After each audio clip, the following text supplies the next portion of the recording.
Hello, I'm Richard Vobes, the Board Explorer, and I'm continuing on my Sussex Border Walk. Today I have reached Selsey. Now, in my previous episode I was down at Pagham Harbour at Siddlesham Quay.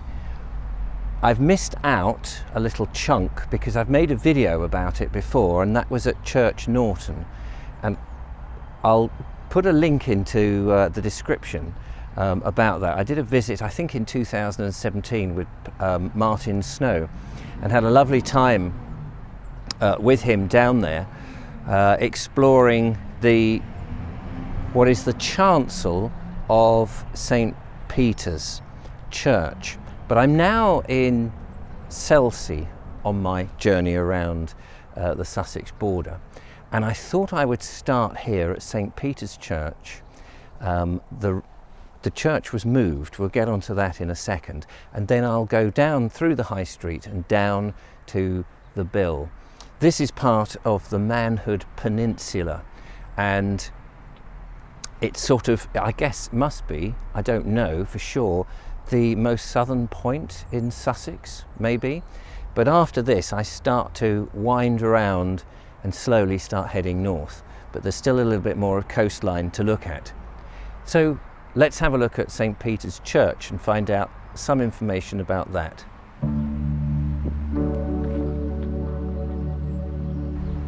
This is an unusual church, and I have to say I've not come across this before. The church is in two halves, and 2 miles apart. Yes, so originally the church was at Church Norton and was part of St. Wilfrid's monastery and cathedral. St. Wilfrid was a Saxon archbishop, and in AD 680, I think it is, the story goes that he was driven ashore on this coastline, and he was taken in by the locals, I think, and must have been looked after, because he decided to build a cathedral and a church and a monastery at that point. Now, it's believed that that's at Church Norton, where the church was originally built. In the Victorian period, around 1864, the population had actually moved over down here towards Selsey and was growing, and they didn't have a church. So it was deemed that they should have a church, but as this was the parish of St. Peter, they realised that the best option was to move the church. Now, apparently, and I didn't know this, that in ecclesiastical law, you can move a church, but you can't move the chancel. So that's why at Church Norton, the chancel, which is St. Wilfrid's chancel, remains, but the rest of the church, St. Peter's, was moved here.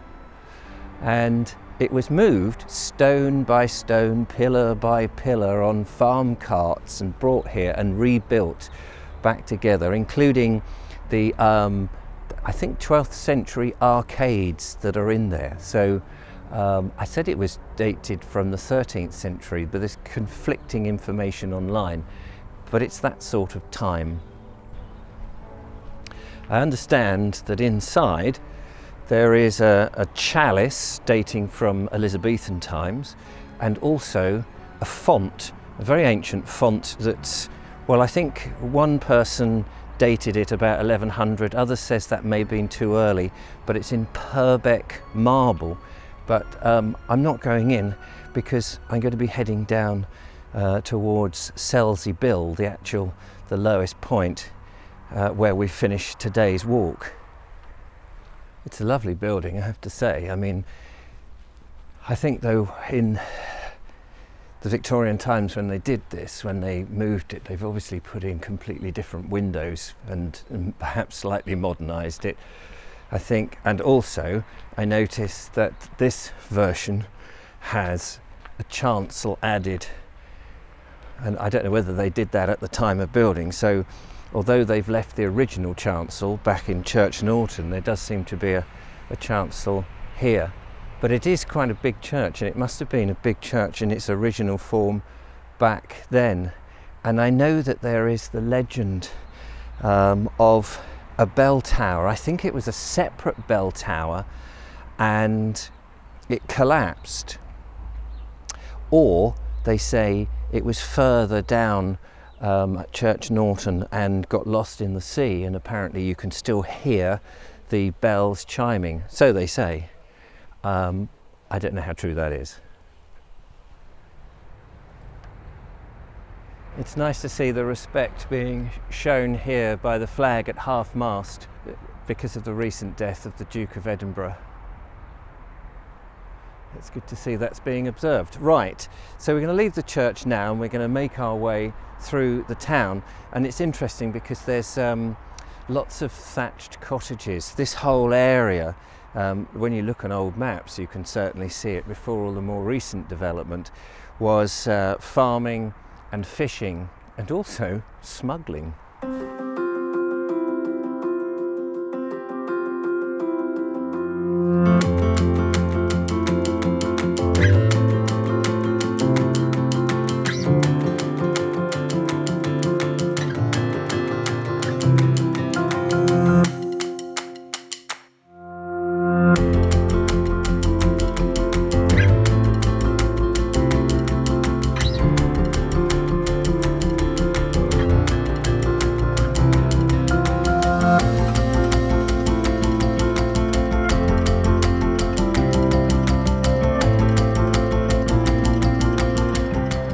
I have to say, I'm absolutely loving these wonderful thatched cottages. What a beautiful thing to have still in the villages, these old farmhouses, which no doubt had the farm workers back in the day working. They must be now worth a mint.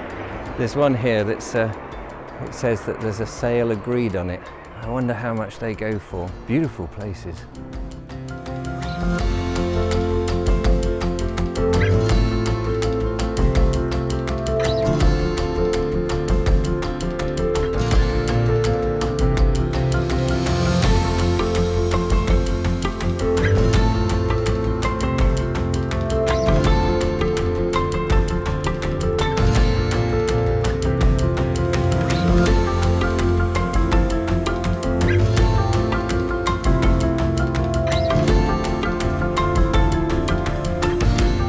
Interesting seeing the town now with the older buildings and then a whole load of modern buildings in between, and you get the idea that the place has been infilling over the many different years. We're coming up now to the Methodist Church. I always find these sort of churches a lot more austere in some way, but there's some lovely napping work on the flint there.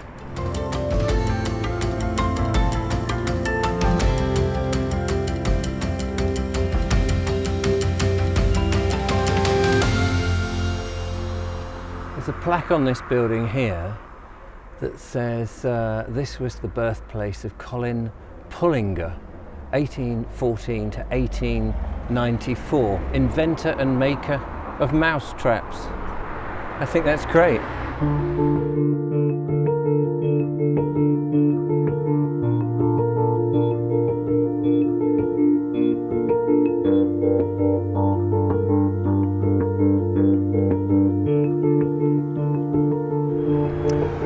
Well, I've carried on down the High Street westwards, and I've arrived here at a pub called the Neptune, which I think is a 18th century pub.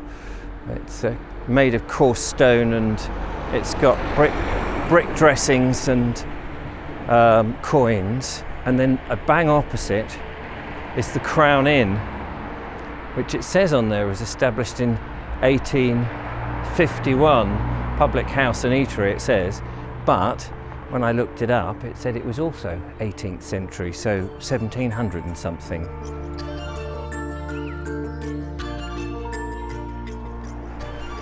But I'm leaving the High Street now, and I'm taking, it's a little trek down, I forget what this is, East Street I think it is, down to the coast, and then we'll get down to the lifeboat station, and I'm hoping to get close to, if not on, Gibbet Fields, where a couple of smugglers, their bodies were hanged in chains in 1749, and I believe they were members of the Hawkhurst gang.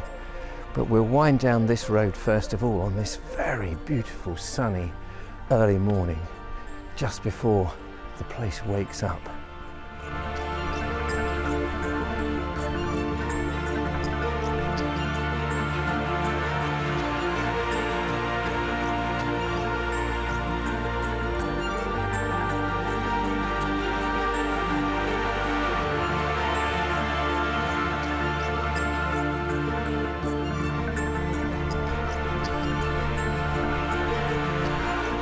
Very close now to the seafront, and you notice that the houses' styles change.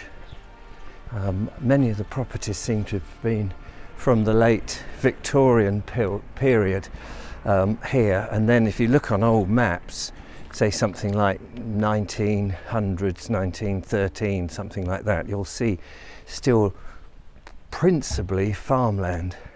And then I guess thereafter, just before and after the First World War, it looks like that there was a huge building spree and the farms perhaps no longer viable, and then suddenly you've got all this modern housing coming in. And I say modern, you know, I mean now 100 years ago. But there's some very beautiful properties here, and most desirable, I would think, to live. And being that it's pretty much southern, I guess you get a lot of sunshine.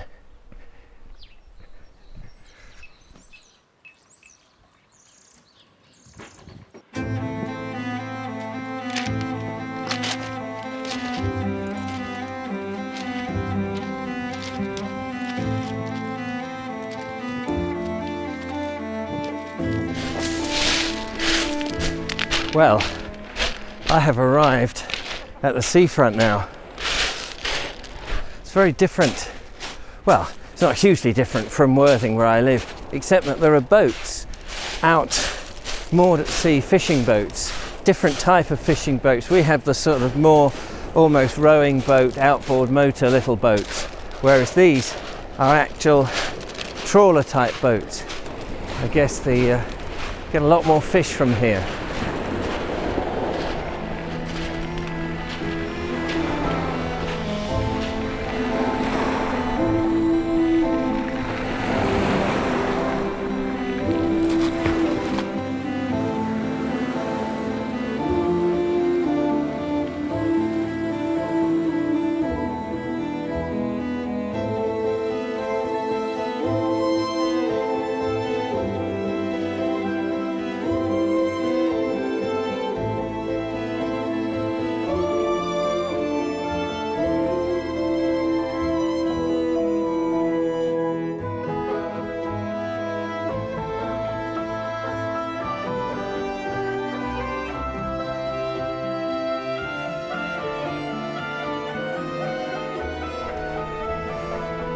Here is the lifeboat station, the RNLI, and it's a brand new lifeboat station here in Selsey. If you actually go on Google Street View, as of now, as I'm recording this in April 2021, you can see the older one, the older lifeboat station, which was on stilts with the lifeboat, I think must have been launched down a ramp into the sea just behind me here, and it was here until 2017, and then they built the new state-of-the-art lifeboat, which is absolutely fantastic.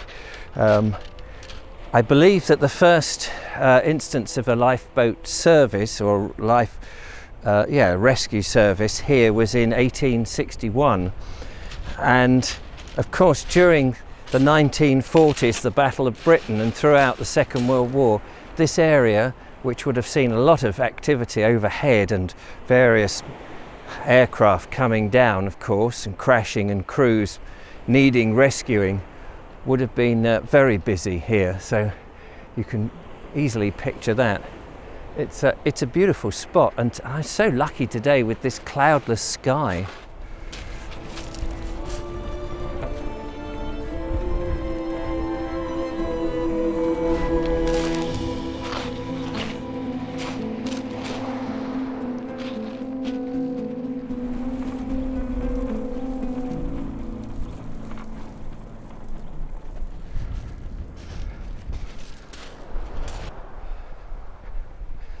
Well, I've pretty much now reached the Bill, Selsey Bill, the sort of southernmost point, and then it curves round again and the bays go on towards West Wittering and all round here. Now, this area behind me, I understand, is called Gibbet Fields because smuggling was rife, of course. Before all these houses were here, in 1749 it was, two members of the Hawkhurst gang who'd murdered a couple of people. It's a long involved story, but they'd murdered a couple of people at Lady Holt Park who had were basically going to blow the gaff on them, and they murdered them before they could get to the magistrate, and as a result of that they were hanged. They were caught, and I think there were 6 of them were hanged. 4 of them, I believe, were hanged in Chichester, but 2 of them, John Cobby and John Hammond it was, who was, they were hanged, and then their bodies were brought down here and gibbeted, probably in chains and in tar, and would have been seen on the gibbet out at sea as people passed. I mean, I don't know how much you would have seen, but I guess if you were looking through your spyglass you would have seen it. And of course all this would have just been quite barren back then. In the 1930s there was a holiday camp, Broad Reeds I think it was called. That's when holiday camps were starting up in Britain, and down here on the coast, of course, a perfect place for it. It became used in the Second World War for handicapped children who were evacuated here, but that wasn't such a sensible idea because there were gun emplacements and searchlights, obviously, and it became a bit of a target. So I think the kids were actually moved there on after. The holiday camp was, after the war, became a Pontins holiday camp, but it came, I think, just wasn't used, and by 1987 the big storm obliterated it. We had this big storm. Michael Fish famously said there won't be a hurricane. There was, and the whole place was damaged, and as a consequence thereafter the place was developed into housing. So yeah, what a fascinating and interesting history Selsey has.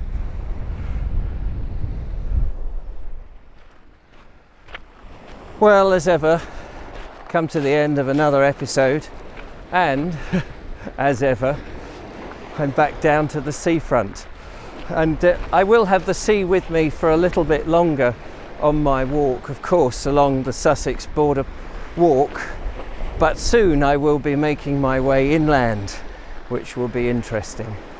But this has been fantastic, very fascinating to come to Selsey. What a lovely place. And so with the sound of the ocean here, or the English Channel really, I will bid you adieu. Thank you so much for watching. Don't forget to follow, like and subscribe. Become a patron, support what I do, and I can carry on with this project as well as all the others that I'm doing. Thank you for watching, and I'll see you next time.